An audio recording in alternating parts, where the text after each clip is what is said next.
పూరా లోకల్ అఘోరి శ్రీను అఘోరి అనే వ్యక్తి ఇప్పుడు ఆయన వల్ల సనాతన ధర్మానికి మంచి పేరు వస్తుందా చెడ్డ పేరు వస్తుందా? ఎక్కడ వస్తుంది మంచి పేరు? ఎక్కడ వచ్చిందా?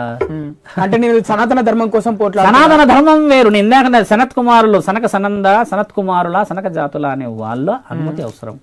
వాళ్ళు ఎవరు తెలుసా శంకర? గురువులు. వాళ్ళు ఎక్కడ ఉన్నారు అనొచ్చు. గురువు సాధన, ఒక గుడి, ఒక నియమం, ఒక నిబంధనలు లేని నీకు సభలో మాట్లాడే అర్హత రాదు వాస్తవంగా. మరి నీ మాట నేను వినాలి అని అంటే మరి నీ అర్హత కూడా, నీ బిహేవియర్ కూడా, నీ యొక్క ఆలోచనలు కూడా సమాజం వైపే ఉండాలిగా. సొంతంగా దుర్భాషలు ఆడే వాళ్ళని విలువలు కొంచెం కోల్పోయేలా చేసేస్తుంటాయి. ఇప్పుడు పోలీస్ అధికారులను ఏదో తిట్టిండు అని అంటే అది తిట్టడం చేత ఏమైపోయింది, అక్కడ ఉన్న అమ్మాయిని అందరు హెచ్చరించారు. అంటే ఎవరు భోజనాన్ని పిలిచారంటే పాపం ఆయన భోజనానికి వస్తే ఓకే, కానీ ఎగబడి ఉంటే మరి ఆయన కూడా ఇరిటేషన్ అవుతుందా కదా.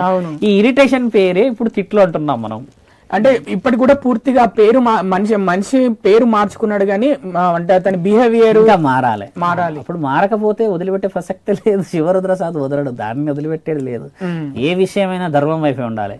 అఘోరా అని పేరు పెట్టేసి నువ్వు ఏది పడుతుంది చేసేసి దాని పేరు అఘోరా అంటే మాత్రం నేను ఊరుకున్నట్టు. ఆయన వల్ల మరి అఘోరాలకు అసలైన అఘోరాలకు అఘోరీలకు చెడ్డ పేరు వస్తుందా? ఖచ్చితంగా రాదా?